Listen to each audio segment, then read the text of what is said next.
You're listening to the Sales Success Stories podcast, where we deconstruct world-class sales performers to provide insights and strategies to help you improve.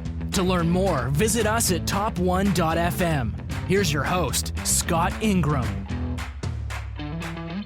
Today on the Sales Success Stories podcast, we're doing something really unique. I actually have two guests, both from Restaurant Technologies. George Penyak was the #1 sales exec for 3 years in a row before moving into his current role as a regional sales manager, where he led his team to #1 in his first year last year. Also with us is a member of George's team. Mike Cochrane was the Rookie of the Year at Restaurant Technologies and had the best first year at the company. Welcome to the show, gentlemen. Thank you. Thank you. So before we get going, I realize I'm putting some extra strain on my post-production team and wanted to give them a shout out. So please know that this episode was hand-assembled with care by the team at podfly.net. And like we always do here, in our attempt to front-load a lot of value in what I'm sure is going to be a rather lengthy episode, I've asked both George and Mike to prepare their list of 3 things that they believe have allowed them to get to and stay at the top of their respective leaderboards. And let me just say, while I know that this isn't on either of their lists, one of the reasons that I can tell they're the best is because of their preparation. These guys put a lot of effort into preparing for today's conversation, and I know I can just hand off to them for this segment on their top 3 things because of the work they've already put in. So with that, I'll let the two of you take it away. Perfect. Thanks, Scott. I'm going to let Mike take the first of his top 3 keys to success because we're going to kind of piggyback off each other on these. A lot of them are very similar. I see a lot of Mike and myself, and I think he sees the same way, vice versa. So I'm going to let him lead this one off. All right. I think, the thing that has been is very important for me, and I think it's very important for any sales rep in any role, is to have an extremely keen sense of self-awareness. You've just got to know who you are. You've got to be able and probably more important, willing to look in the mirror and realize the couple things that you're good at, the couple things that maybe you're sort of so-so at, and then the things that, and this is the hard part, the things that maybe you're not so good at. And then once the reason that's important to know that is because you always want to engage the prospect through an area of strength. For me personally, I would much prefer, and I'll just give you an example, I would much prefer to engage a prospect in person as opposed to on the phone. You can pick up so many things. I read something the other day that said that 90% of the information that comes to your brain actually comes to you or comes to your brain through your eyes. It comes to you visually. And so, I want to be in person. I want to be talking to someone in person. I want to see the physical cues. I want to see the facial expressions and those type of things. So for me, I don't feel like I'm as good on the phone. I feel like I'm much better in person.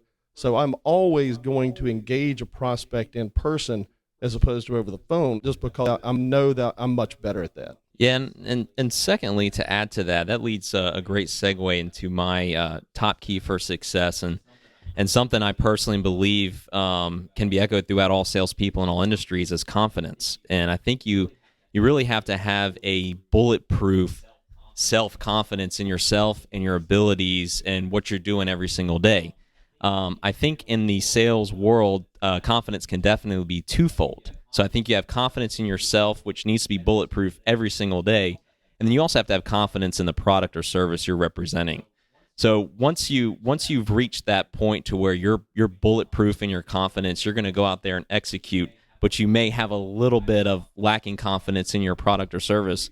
Reach out, pivot, find out what you need to do to be able to marry up bulletproof confidence in yourself, but also that product or service you're representing. And to be brutally, honest about it, if you have a shred of self-doubt, so say you're somewhat confident, I really think it's just black and white. You're either fully confident or not. You shouldn't walk out the door. If there's a shred of doubt, and you really need to figure out what the root cause of your confidence is, whether it be speaking, whether it be the product or service you're representing, and fix that immediately. I've been very fortunate in my career. I've felt that my confidence has always been there, but to be honest, my confidence always wasn't there throughout my sales career representing different products and services in the product or service I represented. So once you marry up both that bulletproof confidence in yourself and the bulletproof confidence you have in your product, that's what's going to drive success for you. That's what's really going to take you to the next level. So I think a lot of your audience can sympathize one way or the other, but once you make that match, it's unbelievable. Your potential is literally uncapped. George, I'll add back in, I think, a second thing for me, and it really kind of plays off the confidence issue, is I think anybody in a sales role has to have a natural curiosity. I mean, that's the second thing for me. It's just a curiosity, not only in the sales role and in your prospect and so forth, but just how things work. What makes this machine work? What makes that company profitable? Why did they do this as opposed to doing that? What made this person react in a certain way? So, if you are confident in yourself and you're confident in your product and the company you work for and everything else, you can walk into somebody very, very open. You're just a sponge. You can go in there. You're not really worrying about what you're going to say. You know that you've got confidence in your product and in your ability to articulate the value of it. So you're really not worried about that. You're just a sponge. You're asking questions about not only their business, but about them and their background and their person, and just I think just that natural curiosity of just being willing and open to kind of let your guard down and take in as much information as you can is a huge help. It's a huge help for anybody in sales. I think, one, it makes you more knowledgeable. If you're asking questions about the industry and taking in information about the industry, then you become more knowledgeable as far as product knowledge and industry knowledge. And then I think, it's just human nature. If you have a genuine interest in someone and you're asking about them and their background, maybe their family, where they went to school, where they grew up, it helps you to learn more about them, and in which one, it's interesting to know, and two, hopefully at some point when the time is right, you can use that to hopefully close the sale. Yeah, absolutely. And to go back to the confidence piece one time, because when we're talking about a customer interaction, that's really when your confidence shines through. So confidence is no matter what you're doing, it's going to be worn on your sleeve. So there may be reps out there that think that they're lacking some confidence, and they may think that they sound great, but in reality, it's going to eventually come through in the end. So having the confidence in your product and service, then having interactions with your customers, you can then focus solely on what the customer or prospect is saying, what they're doing, genuinely, authentically learn about their business, and forge better partnerships and stronger partnerships when you're absolutely bulletproof confident in what you're talking about. And that some of that can be an education piece, learning your product or service better and fully understand the market inside and out, do market research. One of the things I tell my reps a lot is to read up on what your customers are reading. So it's always good to do the podcasts and the professional development and everything we do outside of work to make ourselves better, but I think we also have to be attentive to what our customers and prospects are listening to and what are they educating themselves on, and always being up on the market. It sounds like Sales 101, but I think we'd both be surprised if we really knew how many reps actually do that. And so pivoting off of that, though, my second key to success is really finding a passion for your role as well as the service and product you're offering.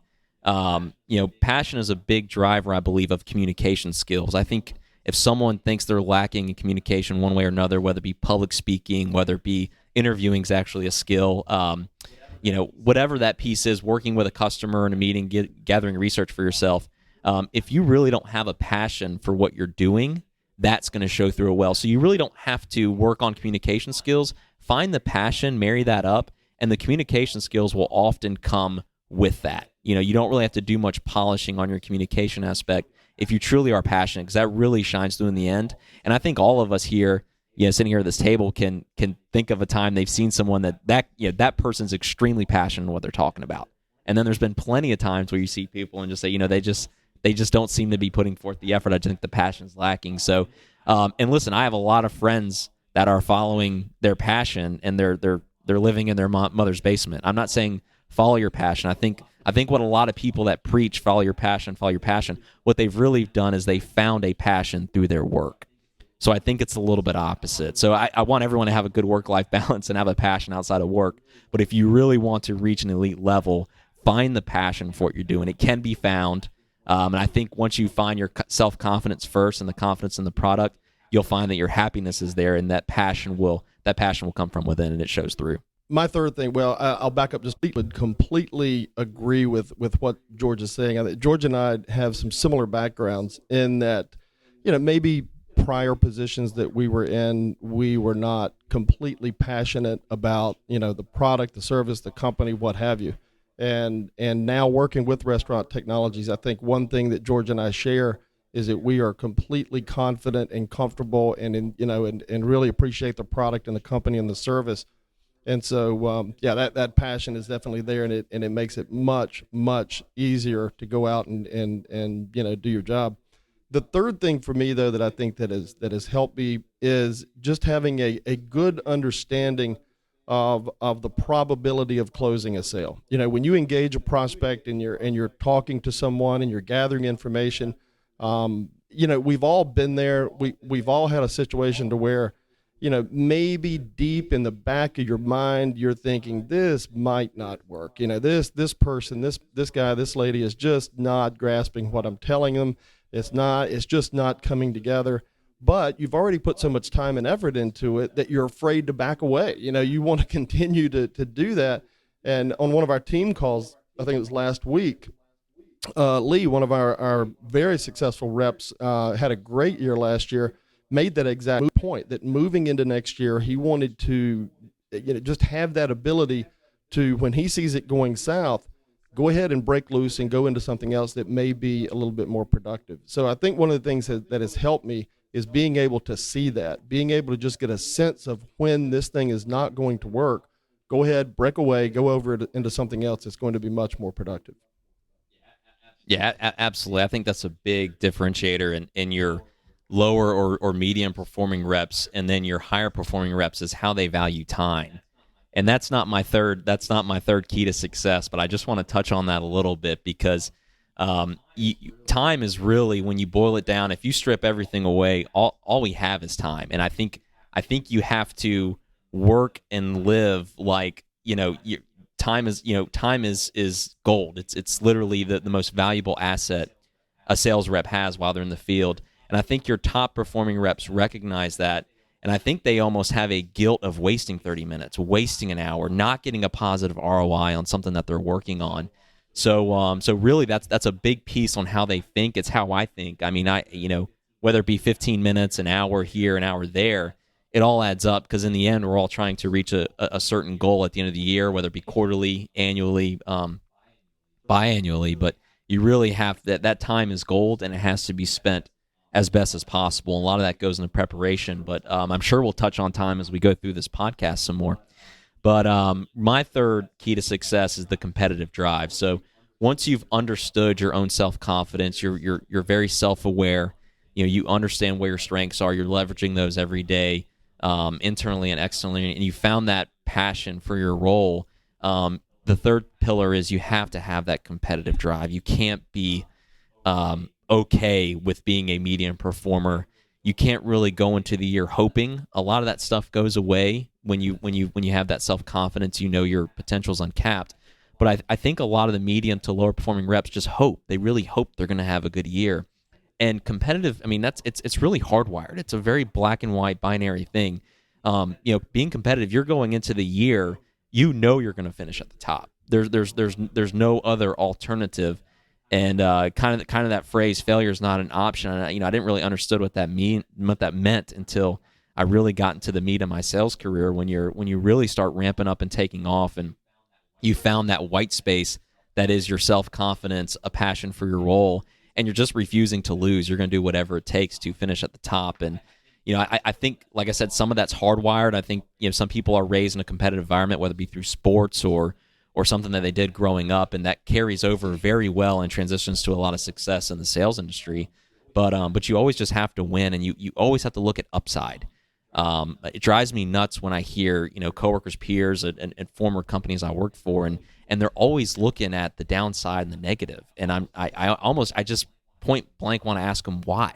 Why are we even considering downside? Us as salespeople, we control our time. We can move on. There should be nothing but upside and momentum to anything that we're doing. Yes, we're going to lose. We're going to take our losses.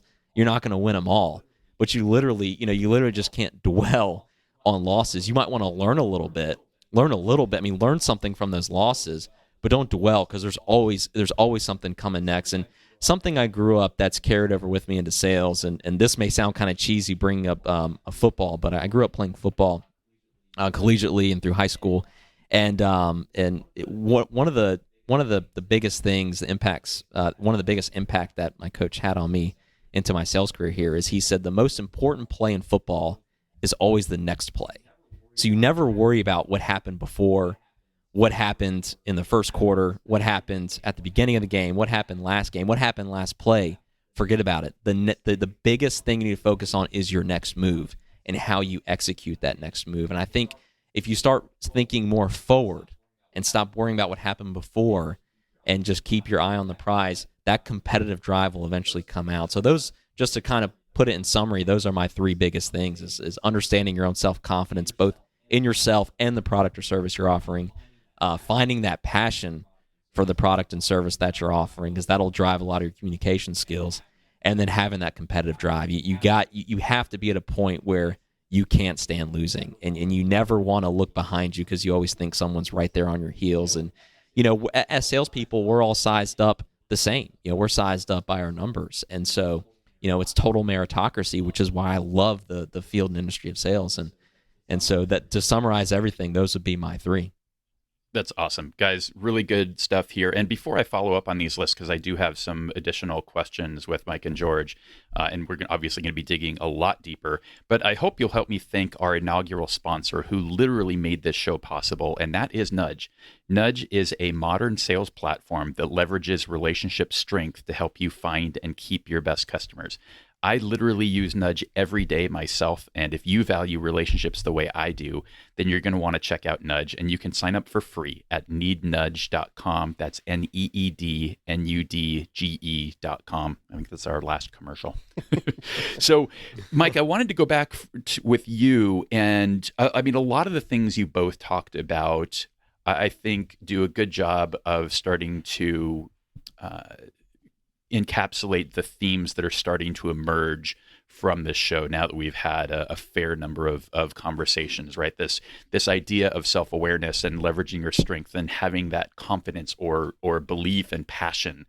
All of those items are really, really key. But Mike, you talked about the probability of closing, and the way I think about that is, I guess the term would be qualifying, but I think there's maybe more to it, right? There's call it a deal radar or some sort of sense that you have about that. How are you kind of tuning that ability to both spot the deals that even though you may have you may have spent a lot of time on, but ultimately isn't going to close?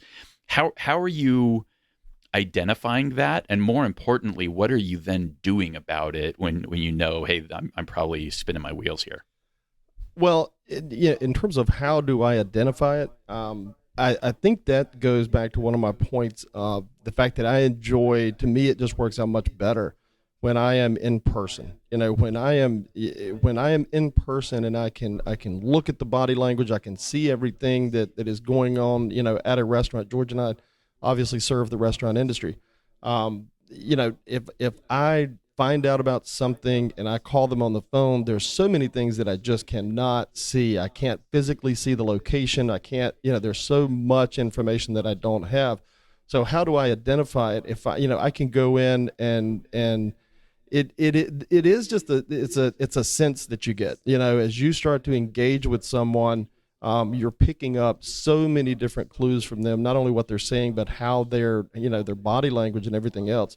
So how do you identify it? It's hard to put into words. It's probably a lot of experience, and is somebody really grasping the concepts? Are they asking, what questions are they asking?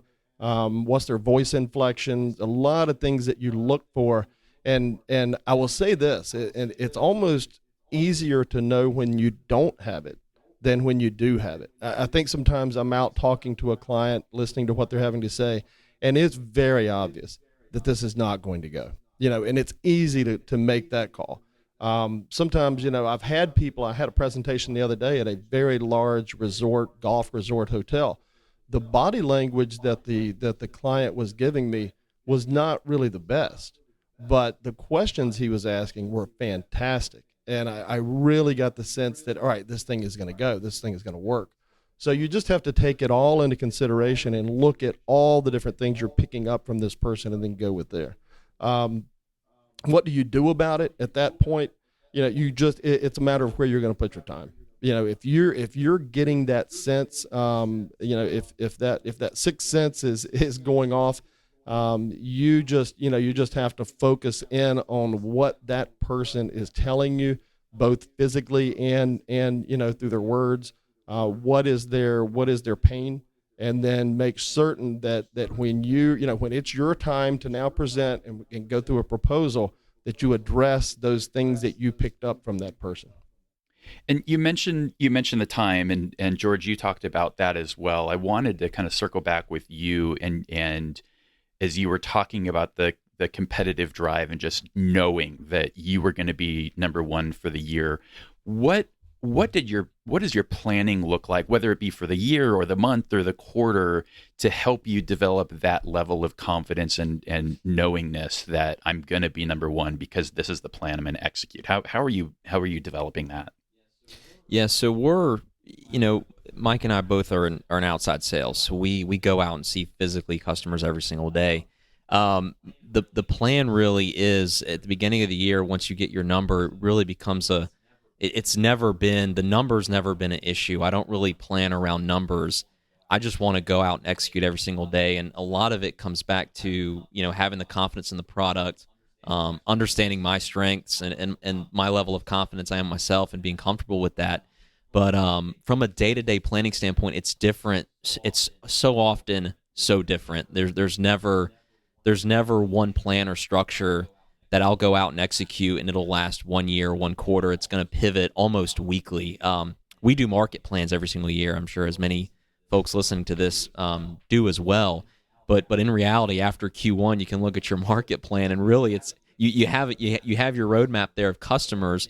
But the market changes so quickly, technology changes so quickly. You just have to be able to adapt every single day, and I think that's what has really helped drive my success, is my ability to adapt and change to what's going on around me. And also, I value time as gold, and so I maximize literally every single day. The customers will build the roadmap for you. You just have to go execute. From a planning purpose, though, really, obviously, the basics, prioritizing your day, prioritizing your time, realizing how valuable your time is. One thing I do practice that I think has been a big contributor to my success, as well as my teams, and I preach this to them as well, and it's a very simple, practical tip that anybody can do tomorrow. And I think what I'm about to say is going to scare a lot of people, but you don't have to be on an airplane to use your phone in airplane mode. You can disconnect for a little bit and get the meat and potatoes done of what you need to get done every single day. One of the things that drives me nuts is you wake up in the morning. I ask a lot of reps, what's the first thing you do in the morning? And I'll meet reps from all different industries, and they say, well, I just check my email. And I say, why? And they're like, well, I just do. I want to see what's there. I want to see what came in overnight. And I look at them and I'm like, what if you prioritize what you need to do every single day, top to bottom, soup to nuts? You have to execute on so many things, and you have to say, what's the most important thing? What's that wildly important goal that I have to execute on? How high is checking the email? And that's going to fall really low. And then I question why people do it. So what I recommend doing is cut that phone off in airplane mode and get the meat and potatoes done of what you need to get done. And then you can always reopen your email at 11 a.m., 10 a.m., and trust me, that $1 million contract that everyone's checking for, it's rarely ever there at 7:30, 6:30 in the morning, 5:30 in the morning when you wake up. It's okay to disconnect, feel comfortable with that, and just go execute. And if that $1 million contract is there, great. You'll get it at 10:30, and you'll have a really good lunch. But another thing is with that is I think there's a little paranoia about shutting your email down and disconnecting a little bit. Is, well, what if I miss a call from that customer? What if I miss an email that's a deal I've been waiting for?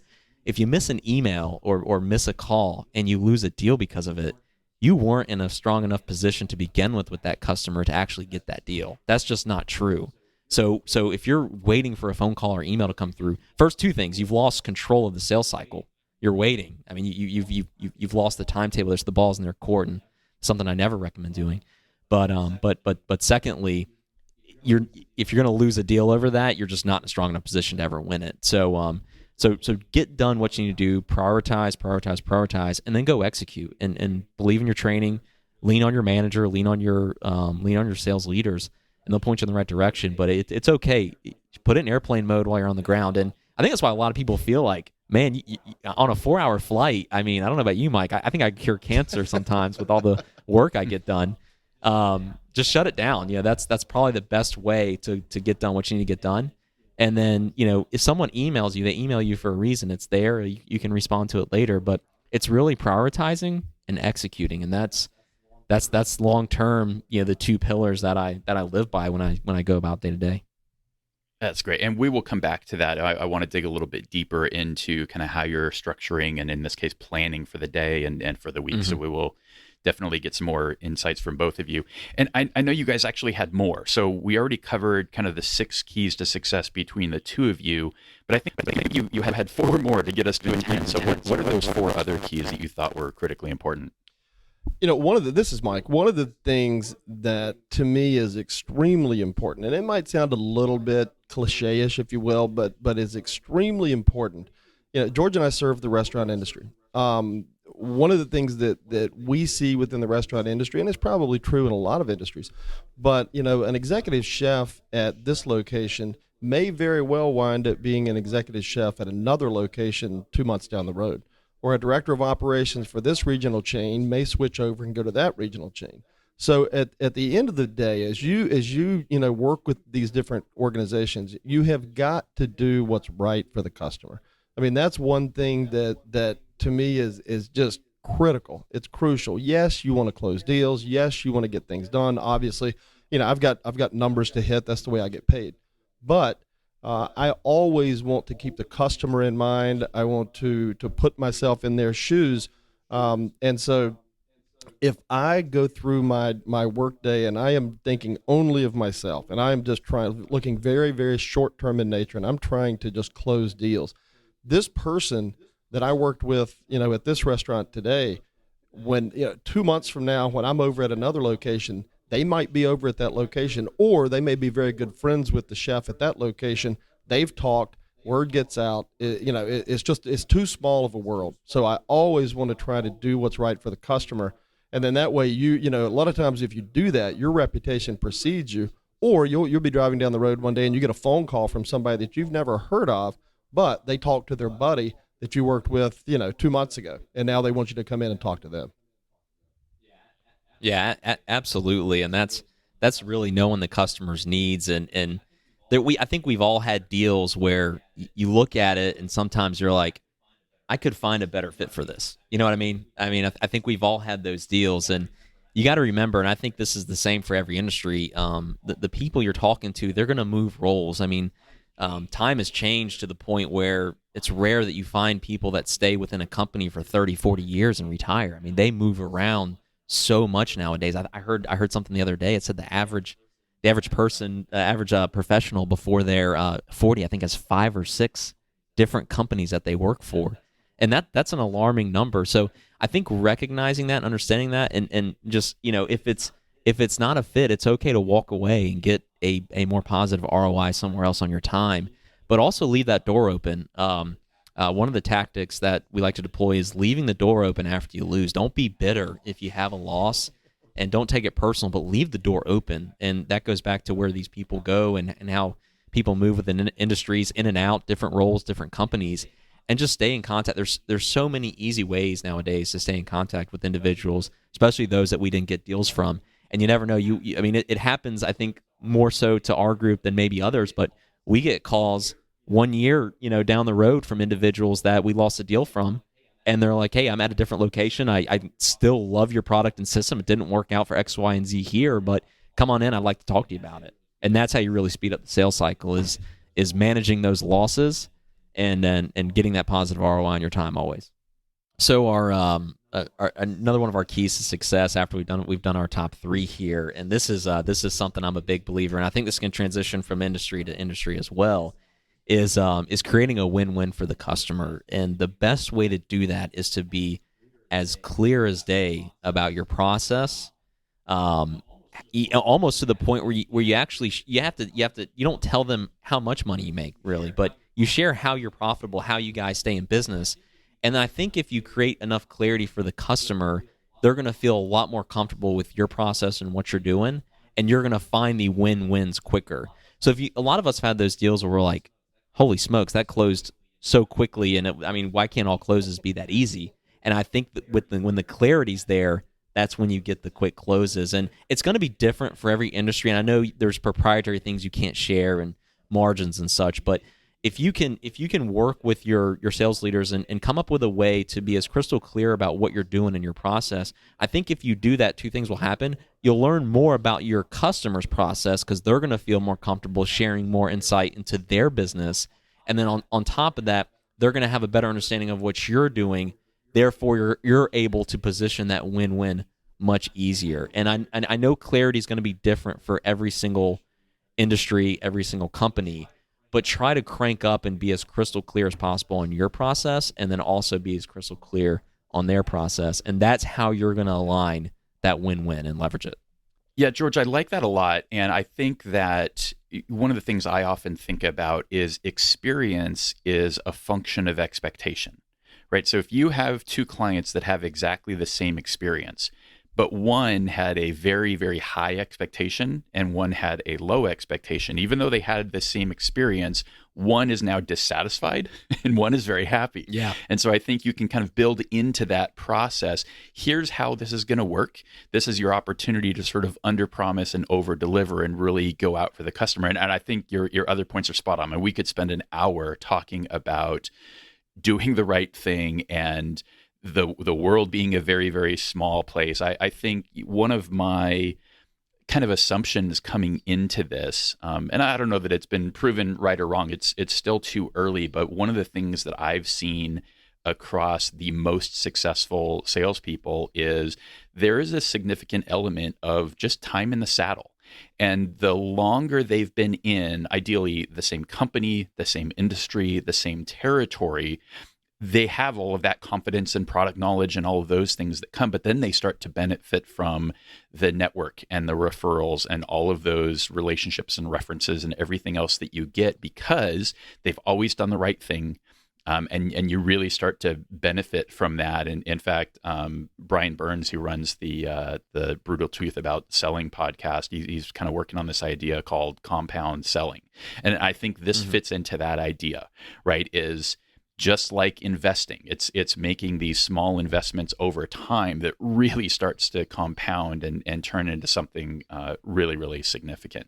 So, Mike, I think you had one more, and then we'll dig into some of the more kind of traditional questions here. Yeah. By the way, I've listened to that podcast. I am familiar with it. So the compound aspect, I know exactly what you're talking about there. The last thing I would say is, we've talked about sales and knowing when a sale is going to close, or at least having a very good idea of when a sales are going to close, and that becomes really an art. That's experience, and that's just a kind of an art to when you know that, or how you know that. But there also is to me something very important, and it's more of a science to sales. My mornings are never the same. I cover a very large territory, and so I may leave my house one morning at 5:15. I may leave another morning at 8 o'clock.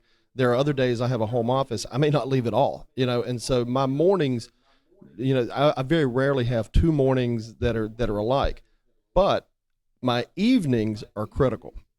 And what I'm talking about there, and how it's a science, is that I've got to know, in my planning, I've got to know exactly what I'm going to be doing tomorrow. I want to wake up in the morning and not have to think about it, really. I want to get in the shower, get ready, and go start my day and know exactly what I'm going to do. And I'll tell you, a perfect example of this was yesterday. I was up in Virginia seeing a university yesterday. Well, we were originally going to meet at 9:30, and then, things transpired, and so we didn't get to meet until noon. So here we are. I've got 2.5 hours. How did I use that 2.5 hours? If I am organized and I've got my prospect list and so forth, I can take that 2.5 hours, go out and make a few sales calls that I didn't realize that I was going to be able to make.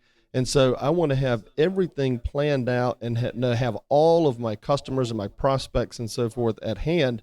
So if you are kind of throwing a curveball like that, you can go out and make good use of your time until you can sort of get back on your original plan. And so just, each day before you, it's one of my biggest tips. Each day before you shut down for the day, list out where you're going tomorrow, know exactly what you're going to do, and then have a few prospects out there in case something falls apart and you have some extra time. And so you can make good use of that time. Mike, would you consider yourself a morning person, or are you a night owl? Oh, I'm probably more of a night owl.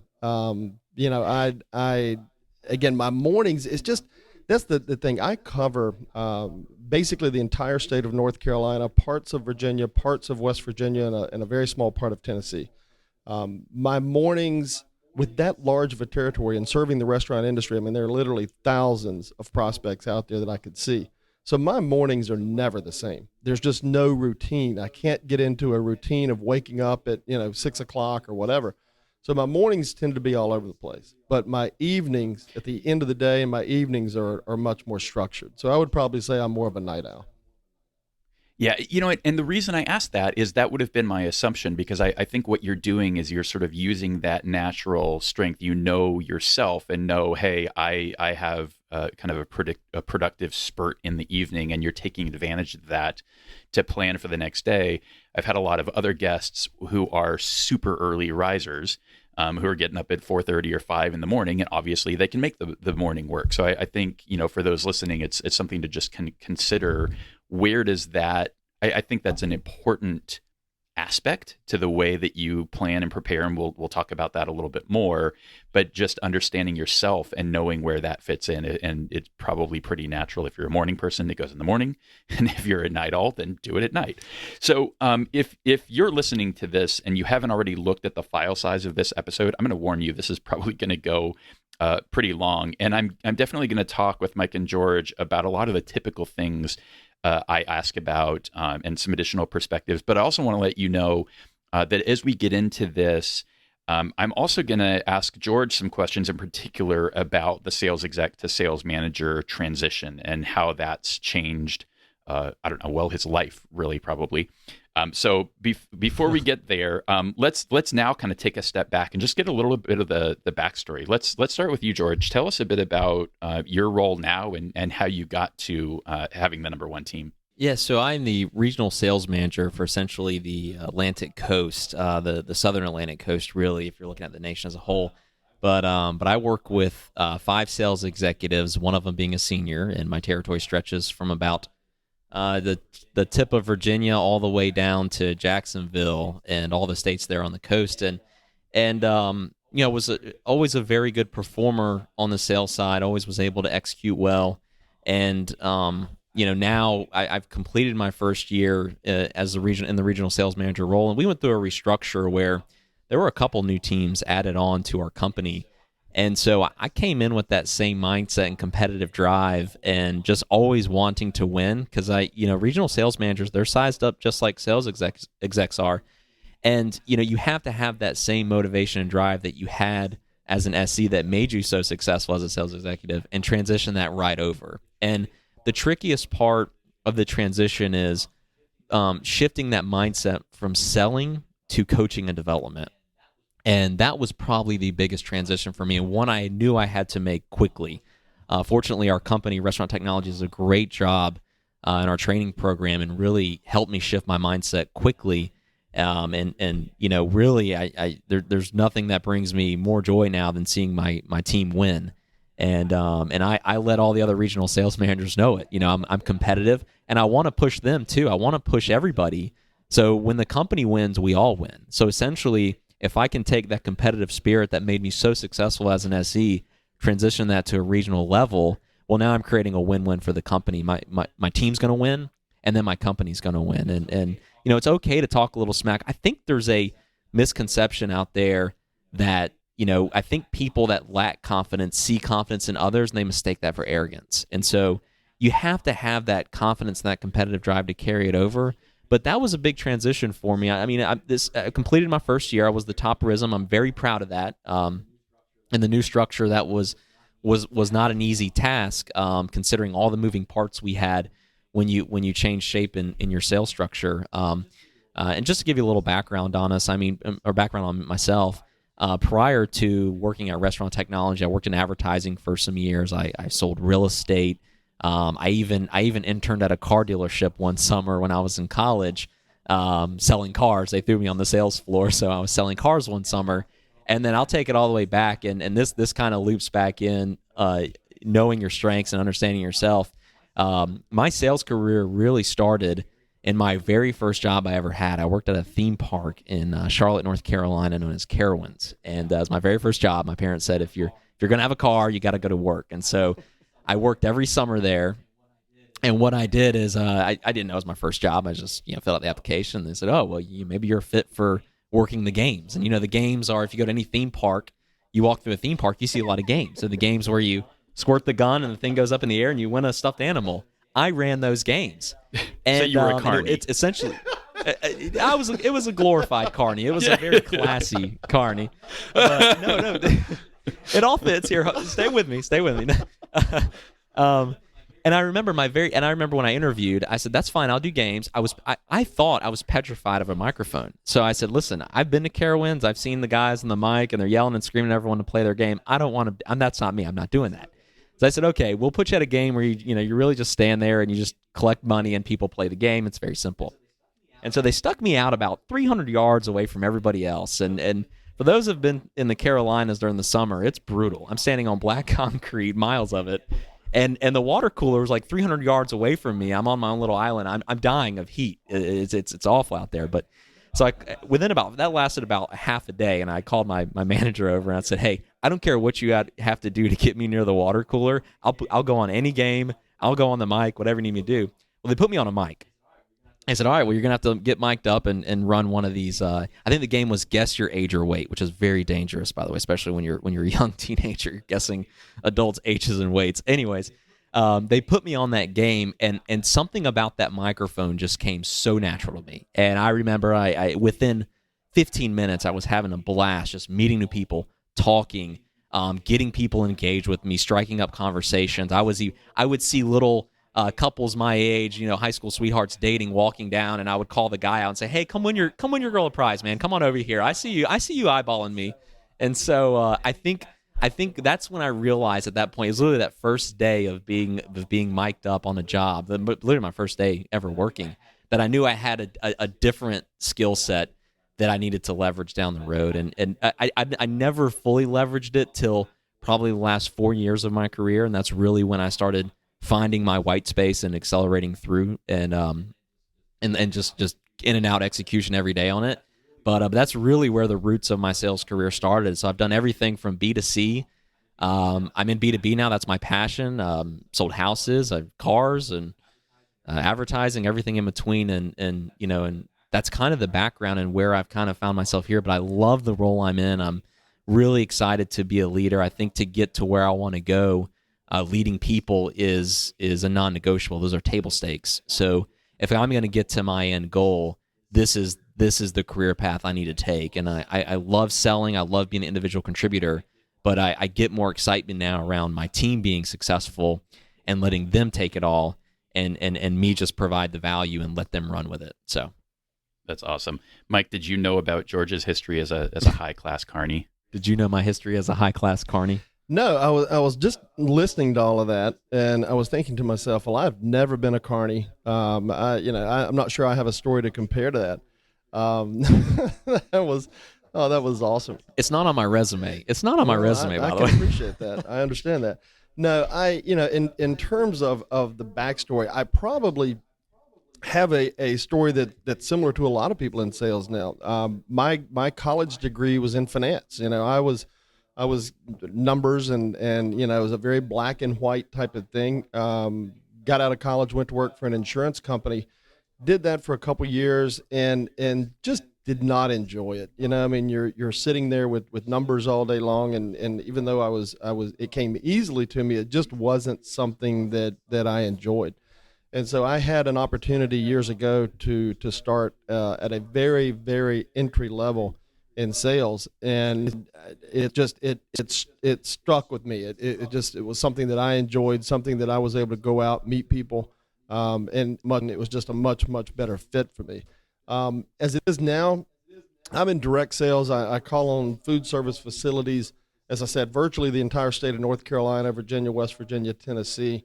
We're everything from the QSRs that we all know, the quick serve restaurants that the national chains that everyone has heard about, to regional chains, to the what we call the non-commercial space, which would be hotels, colleges, universities, golf courses, amusement parks. I get to interact with carnies like George. Traditional independent restaurants, basically any place that uses cooking oil, either as a raw material or uses cooking oil in their kitchens. And so, who am I talking to? Typically, it's a chef, it's an executive chef, a kitchen manager, a general manager, a store or a location operator, an owner. It's a wide variety of different people, and then the conversations that you are having. And this, is a lot about what we do as a company, but the conversations that you're having could be any number of different things. We may be talking about kitchen safety. We may be talking about cleanliness in the kitchen or food quality or efficiency or who knows what. And so that's something I really, really enjoy is you never know. For one thing, you never know who you're going to be talking to, and you never know where that conversation is going to go. It's one thing to be in a 5-star golf resort one day, you're at a college the next day, and then the following day you're at a basically a fast food quick serve restaurant, and just seeing how people value different things is something that to me is very, very enjoyable, and it just keeps you fresh. How did I get to the position that I was able to achieve, and how did I get to number one last year? It's funny because I was asked that same question. Well, we get together quarterly. Our company brings everybody together once a quarter, our entire sales staff.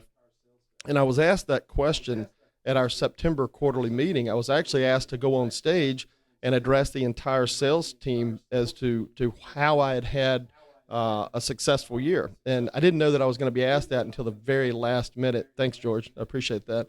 But I was asked to go on stage and address the entire group. And what I told them that day, and what is still very, very true, is that the thing that has helped me, and the thing that I really, really appreciate now, and this is a gift, is that I can go in. It goes right back to confidence. I can go in, and with our product and service, I know beyond a shadow of a doubt that we're going to be able to help people, and that's, as much as anything else, that has what's enabled me to get to number one, is that we're going to help people. And I know that if I were in their position, if we traded places, that I would sign on, that I would come with us and use our product and service. So that has been a tremendous, tremendous gift when you can walk into a place, and it's true whether you're selling, restaurant services or whether you're selling computer hardware or whatever it may be. If you can walk into somewhere and there's no question about it, that you're going to be a benefit to that person. Yeah, you may talk about price, you may talk about who knows, but that it's a good fit. It's going to be helpful to them. It makes the entire job much, much easier and much more satisfying. Yeah, but you guys obviously took very, very different paths to get where you are now. Mike, I'm curious, kind of knowing what you know now, is there anything you would have done differently coming into sales to perhaps lay an even better foundation for success? Well, this is a good question. One of the things, and I'll answer your question this way. One of the things when I first got into sales, and as I guess it's just a natural, of getting older and having a little bit more experience. But one of the things that was difficult to me is feeling like I was not going to be as knowledgeable as the people that I was calling on. When I was a little younger, I really struggled for a while because I just didn't feel like I was, as aware, as knowledgeable, as capable, maybe as the people that I was going in to call on. So how would I do that differently now? I think I would realize, and you do realize this over time, that sometimes it's best, it's okay to tell people you don't know. Hey, I don't know the answer to your question, but I can get you an answer. And actually, that is the absolute correct thing to do because it builds credibility.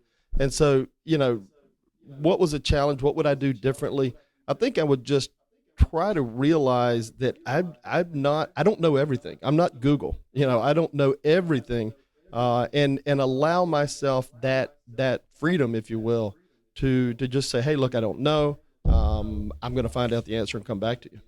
Yeah. George, how about you? It sounds like you got really down this path much earlier in your career. Anything you would have done differently?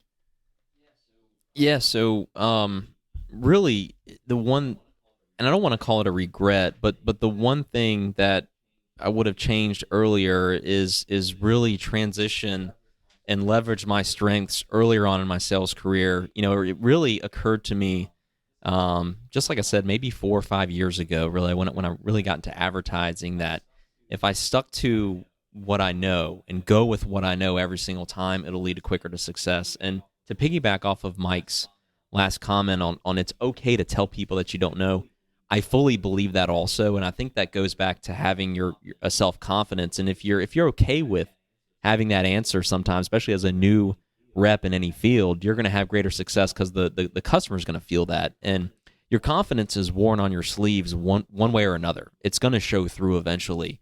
So it's best not to fake it and just own it, figure it out, and change it. And so, you know, if there's that shred of doubt, it's going to act as an anchor and drag you in the wrong direction eventually. But if you're okay with saying I don't know and figuring it out, you can say that with confidence, and that's going to resonate with the customer. But yeah, I mean, really, my career path, just finding that strength out at such a young age, and then really, you know, to be brutally honest, I really was put in a position when I was in college where I really had to leverage those strengths and figure out my career path. You know, life after the carnival, I guess you can call it. But I had a life altering situation happen when I was in college, and I was put in a position really where I was essentially completely independent, and I was about halfway through my my college education, and I had to come up with a way to pay for college myself as a 20-year-old kid essentially. And so I rattled my brain, I refocused, and I realized that, well, sales, if I could do something in sales right now, I could at least make enough money to keep my college going and be able to pay for the rest of my school and finish my degree. And so that's what led me to real estate. And so I got into real estate, and I think the pressure of, you know, having failure not an option really changed the way I approach business, and it really shaped me at a very young age of just 20 years old. So, you know, most of my peers in college, they were going out doing God knows what on the weekend, and I was showing houses. I mean, I would show up into, you know, Psychology 201, and I was wearing a suit and a tie. And but, you know, I don't regret any bit of it, because it made me realize what it took to be successful in the real world, and it kind of took me out of that college, you know, because nothing in college really, unfortunately, nothing against, you know, anyone particularly at university, but not much in college translates to the real world. And so having that experience where I was forced to be in a place where I had to go make money now. I mean, I had to make 20, 30 grand a year as a 20-year-old college student back in the early 2000s. That wasn't easy to do. And so I had to leverage those strengths. I had to find my fit as a real estate agent. I really had to learn to continue to piggyback of the foundation I had from learning how to talk to people. And then from there, just to create a roadmap for everybody, I graduated. I did pretty good in real estate. I got a Rising Star Award my first full year with the company. I was with a local real estate company in Columbia, South Carolina, and pretty successful. I mean, I think I did over $1 million every single year, so I was having a lot of success. And then once I graduated, the real estate market really tanked. It really hit a low, and I needed something with insurance and stability and a 401k. And so from there, I pivoted to advertising sales. And that's really where I learned to master the cold call and really learned that's where my time management skills got really honed in on, and how much I really valued time day to day was learning how to cold call, hit the streets. I mean, it was a grind. It was boiler room. I mean, it was, you know, I was selling print ads in 2010, you know what I mean? I mean, in the newspaper too. And so, so that kind of gave me the grit and the hustle I needed to be successful elsewhere. And once you can come from a field like advertising, have great success, you know, selling an idea, because you're not selling a tangible product. You can't really guarantee a penny of ROI when you're working in the advertising and marketing world. You really just have to be able to sell an idea and really learn how to articulate a process that's going to lead to success for your client. And so advertising taught me two things, really the grind of the cold call and the hustle and what it took to be successful, how valuable time was, but also if you learning how to shape an idea for a client, customer, or prospect so they can be more successful when you can't really promise anything. You're pitching and selling an idea and forging partnerships in that shape. That's what really finely tuned those sales skills. And then from there, I got it. I was fortunate enough to get on board with Restaurant Technologies and sell a product that was very tangible. Where fortunate for us, we have data, we have figures, 24,000 customers nationwide. We can provide some great data and material for our prospects to know that, hey, I can ensure you a positive ROI. And once you've learned the grind of selling ideas and having success there, going to a tangible product, oh my goodness. And I'm looking at this saying, I've got to sell them that I can save them money. And are you sure I can tell them this? And that's the roadmap that took me to where I am today. But the competitive drive has always been there. And there's I'm not big into quotes or sayings. I'm really not. I'm very practical. But there's one thing I showed my team at our last quarterly meeting. I think it resonated with all of them. And this is something about re-hardwiring your brain on how you think. If you really are a medium performer and want to get to that elite level, this is where it starts. You have to realize, and this is the quote too, if you do the hard things in life, life becomes easy. Do the easy things in life, life becomes very hard. And I think when you realize that and you embrace the grind of doing the hard things, and then you feel that dopamine rush you get after you have had a great day of work and you've worked hard and you've been really successful, and you taste that, that's when you really start shifting how you're hardwired. And that's when everything falls into place. That's when you find your confidence in your product. That's when you find your passion. And as long as you have a little competitive drive, or you can find that, man, you can accelerate and your potential's uncapped. And so just to give you guys a little framework just around where I've come from and kind of the route that I've been. And I hope that I can transition a positive and upside mentality into my sales force. And that's one thing that my senior SE pulled me aside after our last annual meeting, which was in December. We had our annual recap and did a nice awards banquet. And he said, you know what? He goes, and he's my longest tenured employee as well. And he goes, the positivity that you lead with really changed me. He said, always looking at the upside. Something he's never done before. He said, I was shocked by this because he trained me when I onboarded. And it's my senior sales executive out of Atlanta. And he said, leading through positivity, never looking at the downside, truly changed, and it changes the way you work. Because once you do that, your actions take shape around that. You don't have to think about your actions. If you're always looking at the upside, always looking at the next thing, that's what changes you. And he had his best year he's ever had under me, and I'm very proud of that. And I think a lot of our team members had their best years. And it's really, getting knocked down so much in life in college and having to grind your way out, and just knowing that, hey, if you can go through that and make it, there's positive sides to everything. There's upside to everything, and you just got to look at it that way. Yeah, great stuff. And George, I'm wondering if you talked about some of your early successes, but let's put kind of your results in perspective, both in your RISM role, but also kind of how you did as in that SC role, and kind of quantify that for us a bit. Yeah, so my very first year with Restaurant Technologies, I started in April. I completed my training. I got everything done mid-year. I hit essentially 100% of my plan.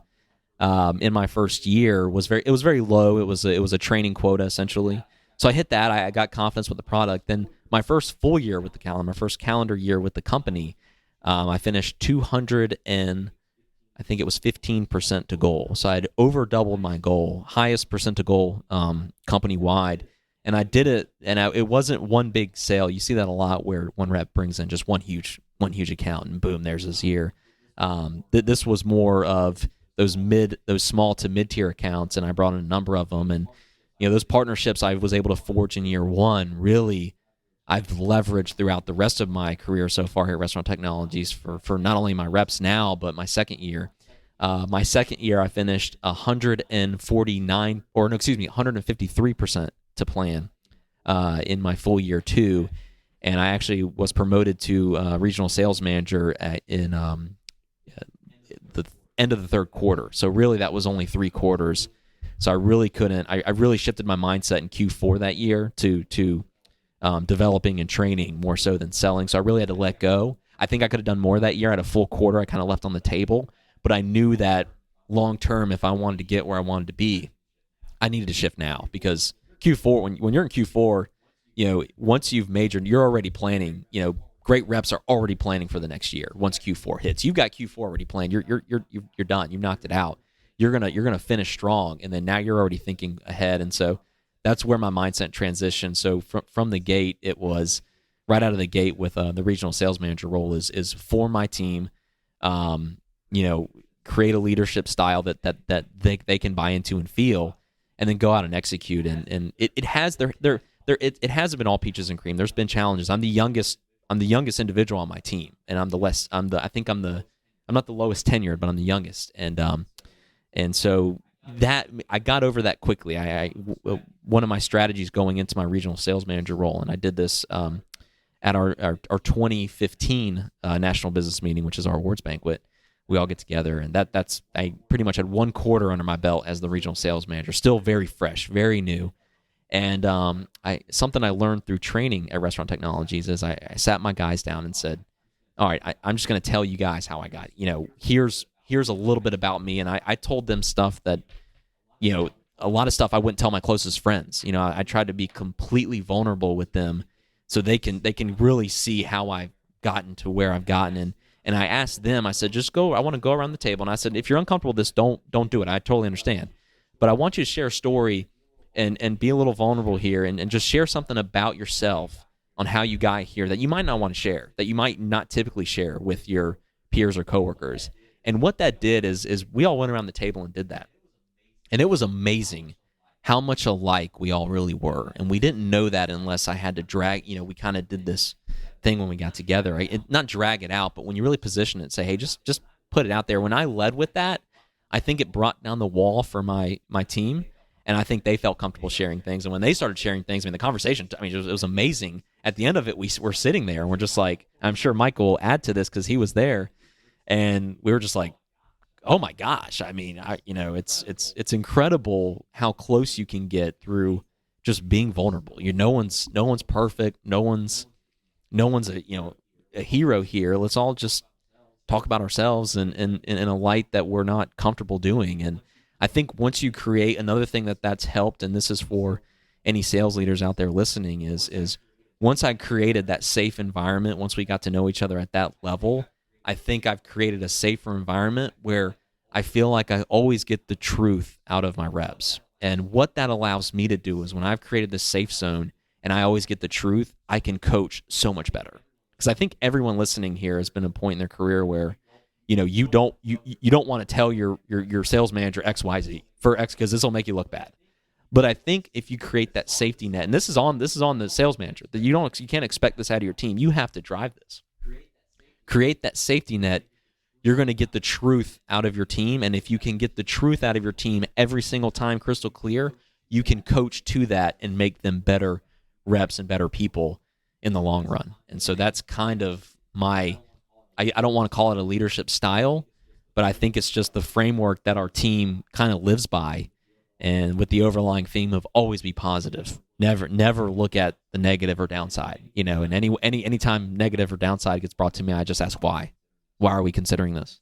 Yeah. And so little framework there. So Mike, two questions for you kind of based on that. The first being kind of putting your own results in your first year in perspective for us. And then talk a little bit about being part of George's team and George's impact on you and getting to that point. Yeah, all right. From a results standpoint, Scott, I started last November of 2015. Actually, little funny story. My first day of employment was George's first day as a regional sales manager. So we were both. I was stepping in from outside the company. He was being promoted into a brand new role. So I went through training. We have basically a 3-month sales training program. So I got out in the field on my own. Truthfully, out doing my thing, let's say probably mid-January of 2016, had a full year's quota, in front of me. And I finished the year right at about 140% of plan, made President's Club, was the first rookie to make President's Club, and then ultimately won the Rookie of the Year award for 2016. So it was a really, really good year. It's a one of those, I think sometimes you go through your career, and then when you hit a job, when you hit a position, when you hit a company that you really, really feel passionate about, when you really hit something that you kind of look at it and you say, all right, this is what I'm made to do. I very strongly got that feeling this year. So, looking at this coming year, my number goes up a few, but my goal this year coming up, 2017, is to be at that number by, midsummer at the latest. And that's where I'm going. I've got some things going on that I think I'm going to get there, but that's really what I'm looking at from a results standpoint.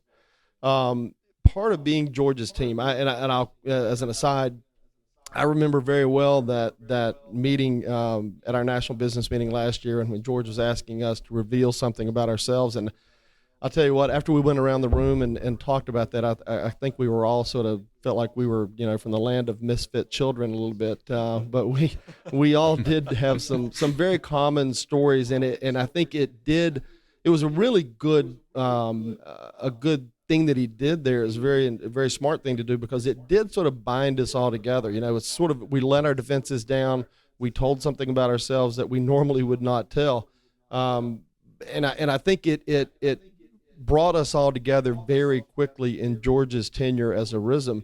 And I would dare say, I'm not in the other regions meetings, but I would dare say that our group, the five of us and then George, I would say we are probably closer than any of the other group in the company. Yeah, we were the number one team, but I think just in terms of calling each other, just helping each other, I would feel very confident in saying that our team is probably closer than any other team in the company. And I'll also say too, George had a tough situation. It was if you look at the makeup of our team, we've got five of us: one in Virginia, one in North Carolina, one in South Carolina, one in Georgia, and then one in South Georgia, Northern Florida. The two of the people within our team, two of the reps, are very senior. One is 10 years. I think one's about 5 or 6 years. Both have been very successful their entire tenure at Restaurant Technologies. The other three, South Carolina, North Carolina, Virginia, all of us were in our first year this year. So George was put into a tough situation. He had two guys that had longer tenure than he did, and he was managing those guys. Then he had to turn and sort of pivot and deal with three rookies, basically. So he was in a tough spot there. And I think one of the things that Brian had mentioned to George is that positivity, and it absolutely is infectious. George, I know with me, as I went through 2016, I know good and well there were a handful of things, or if not more, that I did that George probably to himself thought, oh man, I wish he would not have done that, or I wish he wouldn't have gone that direction. But he never approached me like that. The conversations that he and I had were always very positive in nature. He would say something along the lines of, hey, that was a nice job, good work on that. But next time you get in that situation, you may want to think about doing it this way. So he would present it to me in a teaching. He would take a teaching moment or turning it into a teaching moment, but he would do it in a way that when I walked away from it, I felt good. I felt positive. I didn't feel like I'd had my hand slapped. So that was one thing that I think George did very, very well. He's very authentic, very genuine in terms of how he feels about his people, how he feels, our welfare. He wants to know how we're doing, how our family's doing. And I'll take just a minute and give you a short story to illustrate that. My son graduated high school this past year, and he was accepted and started attending Georgia Tech. Well, if anybody knows Georgia Tech, it is an extremely difficult engineering school. It's one of the top engineering schools in the country. So my son went to school down there, and my wife and I can go online and look at his grades, and he was doing very, very well as far as his grades go.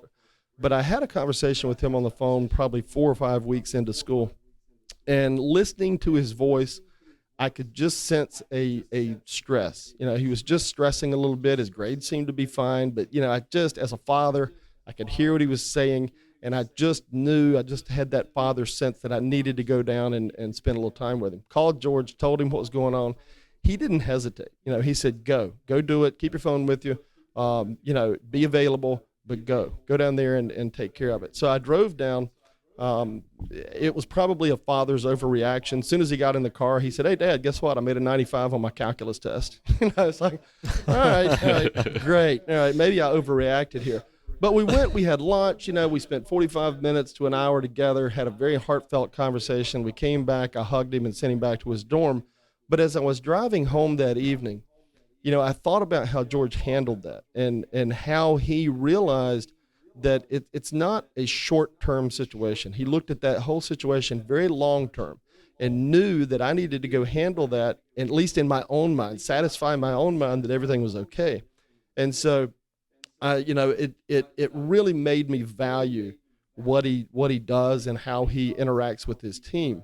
And so that's, those are the kind of things that you can't put it's just, it worked out very well, and so that's one of the reasons I really enjoy working for George. And I think if you ask the other guys on the team, they've probably had similar experiences with him. Yeah, what a great story. And so let's pivot a little bit and dig deeper into the weeds. I always like to talk about kind of habits and routines and that kind of thing. And Mike, ordinarily I would ask, what time do you get up in the morning and how does the day start? But maybe for you, maybe we want to start with the night before. How are you setting up your day? What are the details of that? And obviously you don't have a lot of consistency. So what are the consistent things that you are doing, knowing that life is going to get thrown at you fast and furious and be pretty unpredictable? Yeah, you're right. My morning routines are non-existent. They can be all over the place. Evening routines are much more consistent, much more concrete. One of the things that I learned that, I'll say, as I went through 2016, again, I cover a very large territory. Now, there may be people out there listening to this podcast that cover larger territories than I do. However, if you look at, it's 75, 80,000 square miles, but we serve the restaurant industry. So how many restaurants are in that 80,000 square miles? I mean, literally there's thousands of prospects out there. And it can be very easy to drive all over the place and just extend yourself out into way, way too many areas, and you're just not very efficient. So what I realized as I went through the year, I try to plan 2 weeks out. The week ahead, the following week, the next week, let's say, I will look at where I'm going to be. Am I going to be in each day? Am I going to be in Raleigh, or am I going to be in Asheville, or am I going to be in Roanoke, Virginia, or whatever? I'll just have the city. And then if I have a meeting, I'll fill that in as well. But the upcoming week, this week, that we're getting ready to have, then I'm going to take what I did the week before. So I know what city I'm going to be in, but I will look at each specific day, and I will make certain that not only my appointments are scheduled, I know who I'm going to see, but as I had touched on earlier, I want to know, I've got a list of all my prospects in basically every city within my territory. So that as I'm going to Winston-Salem or Greensboro for the day, and I've got an appointment in the morning, or an appointment in the afternoon, or both, or what have you, if something falls, if something changes, I never, ever want to wind up at 1:30 in the afternoon and have to question, all right, now what do I do? All right, so every day, every evening, I make certain that for the upcoming day, I know not only who I'm going to see, but then also in a worst case scenario, I can reach into my book, pull out, turn to the Asheville page or the Charlotte page or whatever, and here I've got a long list of people that I could see. So it's just a matter of knowing exactly where you're going to go, and then if something goes wrong, what you do. And you don't have to sit there and think about it. You just pull the book out and go. And Mike, it sounds like that is that all driving? How much are you in the air versus in the car? Oh, that's a great question. Typically, it's all driving. Yes, it's a big territory from the far western point of my territory up in West Virginia down to the North Carolina coast is probably 8 hours. But it typically is all driving, and I'm getting better at trying to be more efficient. If I'm going out on the eastern part of the state, let's say going out toward the Wilmington area down near the coast, then obviously I want to try and be as efficient as I can. But no, it is 99% driving. And what do you do with all of that windshield time? Well, that's another good question. One of the things that I'm getting more and more involved in is just what we're doing here today, the podcast. You mentioned the Brutal Sales, the podcast. I've started listening to that, and so I'm just trying to be as productive as I can. Talk radio was something for a while you listened to, but then, gosh, that gets old after a while. So I'm really at this point exploring. I can't say that I've got a couple fallback podcasts that I always listen to, but I'm just sort of exploring some of the different podcasts out there, and I'm really enjoying just I was listening to The Brutal Truth the other day. I think he was talking about social media and Instagram and some of the different ways to reach out to people in social media, and that's something I think a lot of salespeople overlook now. And so I'm going, George and I've talked a little bit about it. I'm doing a lot more with that. But podcasts are something that I'm spending a lot of time now listening to and trying to benefit from and learn from. Cool. So actually just finished building a resource for you and everybody else that's listening. I spent way too long. It took me a whole day to build a list of all of the sales-focused podcasts I could find. I came up with nearly 70. Oh, that's great. So if you go to top1.fm/sales-podcasts, I should come up with an even shorter one, but that'll get you directly to the page. That is everything under the sun that I could possibly find. And if I missed anybody listening, just leave me a note in the comments, and we'll be sure to add it. Before we finish with you, Mike, any apps that you are using a lot and getting a lot of value from, or any other tools that you use kind of throughout the day that are go-tos? I don't use as many as I would like. I've experimented with Sign Now, an app that lets you go out and get signatures using your phone. I don't have that, down pat yet, but I can certainly see how that would help. I'm using CamCard every day, and allows me to just snap a picture of a business card. It goes right into my contacts. Those are really the two that I'm using now, but I don't. A lot of it is old school. Quite frankly, I'm not using as many apps as maybe I could or should. Yeah. You mentioned CamCard. Another one, if you're not using some type of automated expense, we use Expensify, so it's got this type of functionality, but for expense receipt capture, I used to use an app called Cam Scanner. And I would just create basically a folder and take a picture of all of my receipts.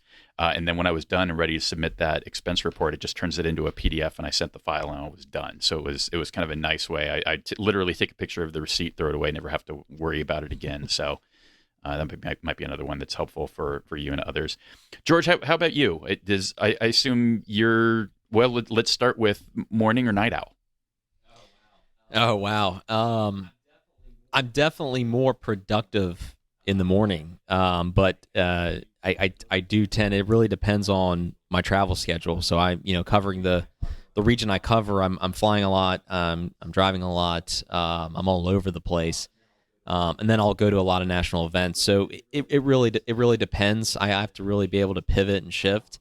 But I do my planning if it's around working with my team.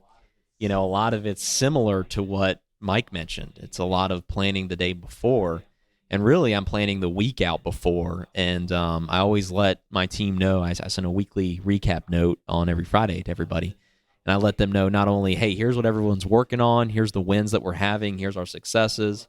I let them know what my travel plans are for the next week. So I plan usually week by week, and I stick to that. I try my best to stick to that schedule. Now there'll be certain regional or national customers that if I can add value to a meeting, I'll definitely prioritize that and be there. And that's all about just the value of time and who can I get in front of and how often and frequent. But yeah, typically on a daily level, it's the evening before I mentally shut it all down. I already know exactly what the execution plan is for tomorrow, what needs to be done, what those priorities are. And then And then really it's doing the micro things after that, just managing your emails, when to shut it down, when to ramp it back up.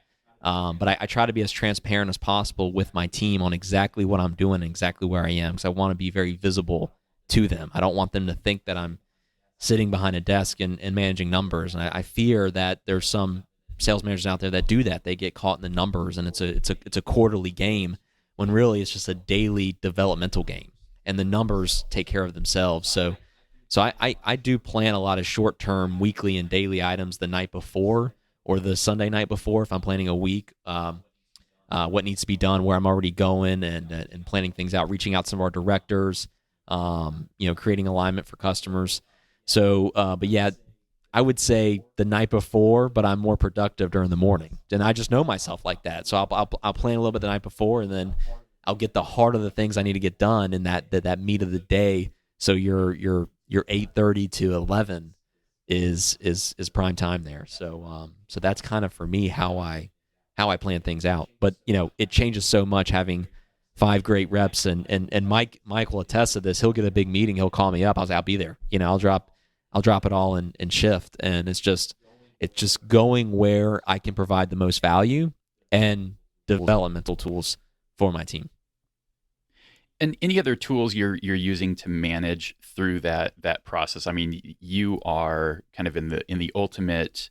It sounds like you're being proactive where you can be in the planning, but after that, it's a lot of reaction, and sometimes you are having to drop a lot of stuff. How do you manage through all that, or are there any tools that help in that process?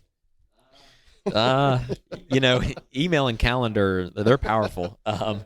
It does sound a little bit like controlled chaos, but I don't use many apps. We have Concur for our expenses. That makes stuff like that easy, the kind of office work. But I try to automate as much as possible. And, I'll try to leverage anybody else in the organization to help me automate certain processes. And, for instance, if I want to automate something to save a little time, if we're going to get, a little practical here, and there's an Excel spreadsheet, and I want to get something where I can automate a graph and it populates based on a number and input that I pull out of CRM, put in a spreadsheet, I can send that up to corporate and they get it done for me. And so I'm able to just know my resources, leverage those. But as far as apps, I'm kind of like Mike. I mean, surprisingly, I don't use many apps day to day to manage my time or manage my days. I just tend to old school plan it the night before and the week before, and just really know what you have to do. And it goes back to kind of the things we led with, like know how valuable that time is, and don't be scared to pivot on it. And that's, I think, why it's hard for me to come up with an answer here, is because I'm going to go where the positive ROI is on my time every time, 100%, 365. It's challenging for me to stick to an app or have something to help me track my day or plan my day, because I'll do the best I can. But positive ROI for me is different than positive ROI for Mike or positive ROI for my South Carolina rep. And so for me, it's I guess a good thing to say is making sure I can adapt, and I need to plan for that. And I need to plan for things to change and have that ability to change. Because the last thing I want to happen is, because we're all in customers' time. We can dictate meeting times and try as best as we can, but really it's nowadays, and with today's technology, everyone's got a cell phone in their pocket. Getting 2 people to sit down at a table together when one's running a business and one's operating a market, that's challenging to do. And so once you can make that happen, I have to be adaptable and be able to drop certain things and rely on my back team to fill that, to pick that up for me. But yeah, I wish I could give you a more detailed answer on, hey, it's very structured. It's, because it is. There's structure to it. There's planning. There's Excel spreadsheets where I'm going, who's around there, like Mike said, to piggyback off of that. Just knowing your market like the back of your hand, where your key customers are, and then where your key prospects are. And for struggling reps out there and struggling regional sales managers, one thing I've always done as either a rep or in the management role is is you can always go back to your current customers. If you feel like you're ever in a rut or something's like, if you're ever even seeing the wheels start to slow a little bit, go back to a current customer, talk to them, leverage their network, check in, genuinely see how they're doing. And that goes back to maintaining that relationship and also with your wins and your losses, as we mentioned before. And so I try to do that on a regional level, and anything I can do to clear the path for Mike to execute on his job, I do. I'm here to make sure that, like me, I'm big on prioritizing that wildly important goal and getting it done every single day. Now I'm on the developmental side and coaching side. I want to make sure that I'm coaching them up, but also clearing the way for them so they have less on their plate to go execute on that wildly important goal every single day. And then the results come after that. Yeah, that's awesome. So one quick thing, I really want to get to the conversation about kind of the transition and how you're feeling about that role, because I think it's a fork in the path that a lot of people come to, and I want to get your perspective. Before we do that, I'm totally going to forget. I've got a little bonus for our listeners. My friend Craig Rosenberg, who many people know as the Funnelholic, is getting ready to host the second annual TOPO Summit in San Francisco on April 12th and 13th. So what makes that event pretty unique is nearly all of the presenters are actual practitioners. So kind of similar philosophy to this podcast. I'm going to be there and would love to see some other folks there. You can learn all about it at top1.fm/TOPO, TOPO. And we also have a ticket to the event that we're going to give away in our sales success community on February 24th. So if you're not already in the community, you can head over to top1.fm, get on the mailing list, which automatically prompts an invite to the community, and then you can find the TOPO challenge from there. So didn't want to forget to mention that. So George, let's talk about your move from that individual contributor role, where you are obviously doing very, very well, and kind of what drove that. And I'll preface this. I'll kind of share my bias being in the field, and that is that I've always felt like that sales management role involved a lot more work. I mean, you just talked about it's very reactive. You got a whole lot of stuff coming at you, and I felt like it's not much more reward, or in a lot of cases, if you're at the top of the leaderboard, it's probably less reward, at least from a W-2 perspective. So what's your thought? Like, what was your thought process in making that transition, and how do you feel now that you're there? My thought in the transition, I had kind of the same things that you're mentioning. Those thoughts definitely occurred to me while I made the transition. I remember when my director, or he was actually my regional sales manager at the time, essentially asked me to replace his role and fill in his shoes. And at first I was flattered. I was I didn't know that it would happen this quickly. But I deep down, just knowing myself, I knew that if I want to get to the CEO executive level, or even owning my own company one day, leading people is something that's a bridge I'm going to have to cross. And so very excited that I got the opportunity and really took it without hesitation. But there's definitely a transition there to understanding that, hey, you were the rock star. I mean, you went from crushing it every day, getting recognition on a regular basis, and really what drove all those successes kind of goes away. And now you have to shift and give that back and provide that value to your team. And so there's a huge transition there. And I think that's why I kind of drive the regional competitive spirit. So I try to drive my other rhythms and talk a little smack and let them know where my numbers are compared to their teams. And I'm always trying to hype my team up on, hey, we're the leaders right now. We have a target on our back. We have to continue to execute. I'm not going to let us slip behind. And I think that's helped a lot, is kind of bringing that competitive spirit that I could see get lost in the shuffle, just going into the development role and maybe not closing deals left and right, like getting the ink yourself. I can see where that trend, and I had that. I felt that for a little bit, but instantly when I started seeing some of the success coming from my team, man, that really got me excited, because and things are still in a transition phase. This is year one for us in this new role and this new. So as we win, I'm going to keep this up, and we're going to keep winning year after year. I want to be able to keep this going and keep that competitive spirit. So I kind of maintain a little bit of that fun stuff that I love from being an individual contributor, and bring that straight into the regional role. So it's been a fun transition. I've learned a ton. I've drank from a fire hose for the last 14 to 16 months. But I hope that I've been able to provide value for my team and my company, and just being able to adapt and having an open mind. And really, I got to give a shout out to our training program at the company I'm at. I mean, they have a phenomenal leadership training program that's really helped me polish those sales tools. And I do want to mention one thing too, and this is actually a story Michael will remember also. As a leader, I knew, going into this role, that if I'm going to continue to lead people, that's probably how my career path is going to go. I don't know if I'll ever be in an individual contributor role again, because I love what I do. But that being said, I never want to let that skill set of cold calling, prospecting, I never want to let that pencil dull. And so I'm a big believer in always being a practitioner of what I do in my team's craft.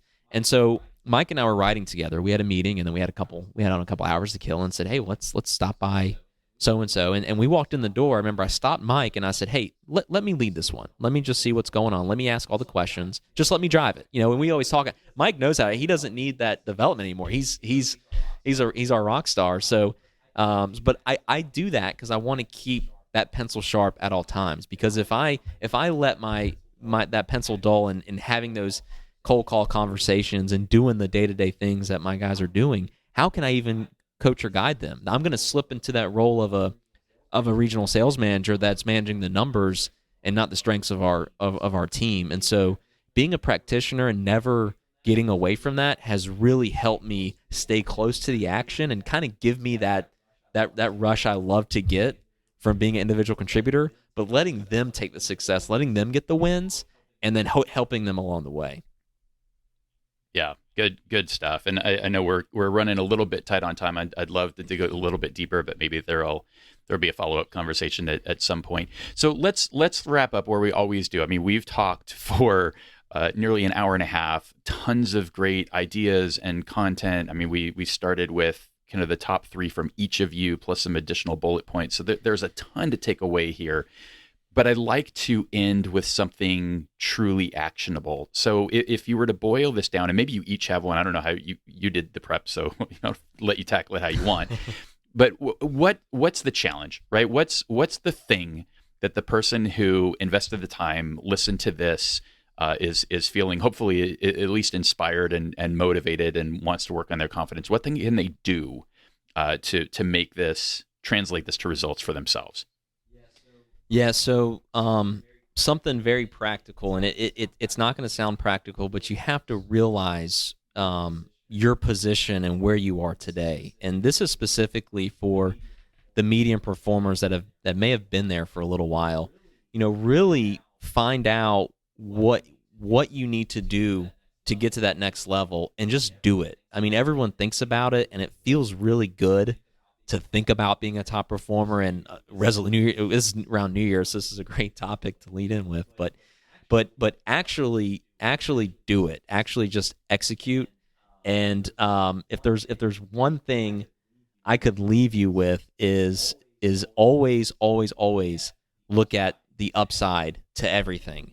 And when you essentially feel yourself creeping on the downside or the negative, or what if I lose this deal, you've already lost. You need to be so optimistic and shift you need to re-hardwire how you think. And that's a challenge. I mean, if there's really one thing you can do to become a top performer from a medium performer, is really think like a top performer. And I highly recommend, if you don't have a mentor, find a mentor right now.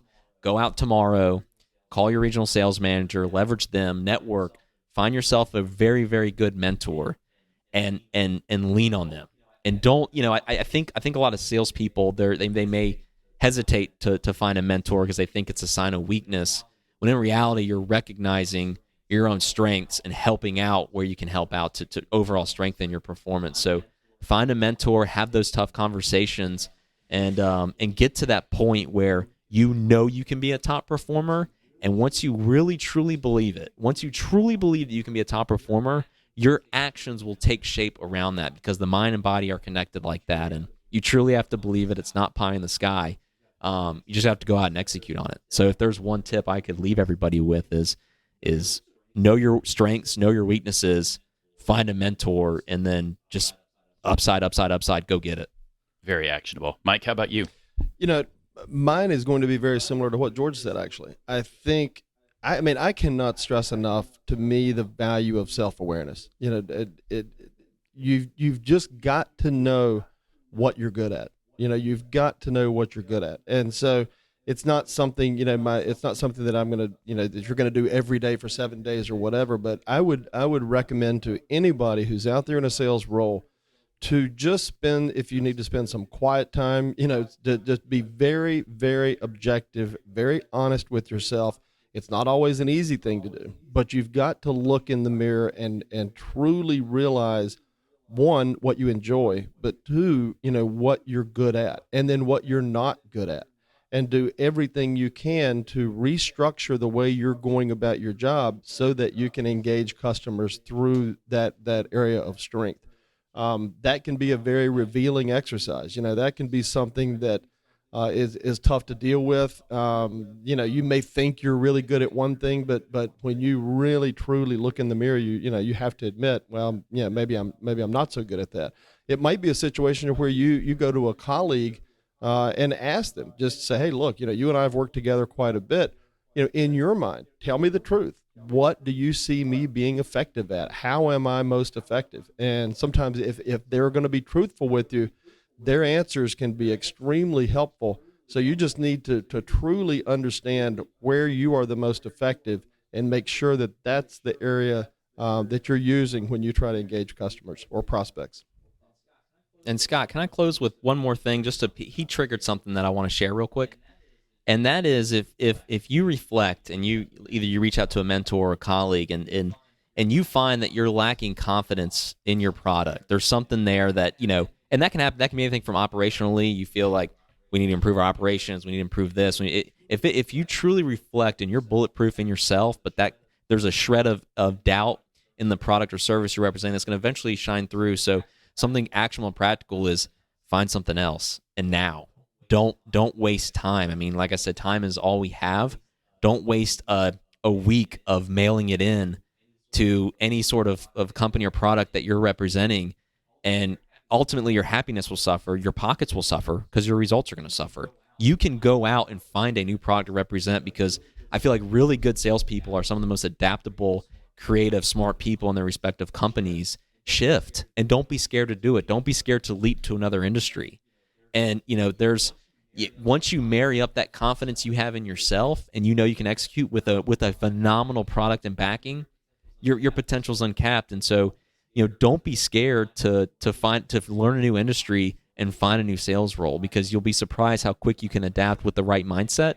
And man, your pockets will be happier, and overall yourself, your family, and yourself will be ultimately happier. And you'll find that white space, and it's something you can kind of continue to do year in and year out. And I think those top performers that are up there every single year, that's what they found.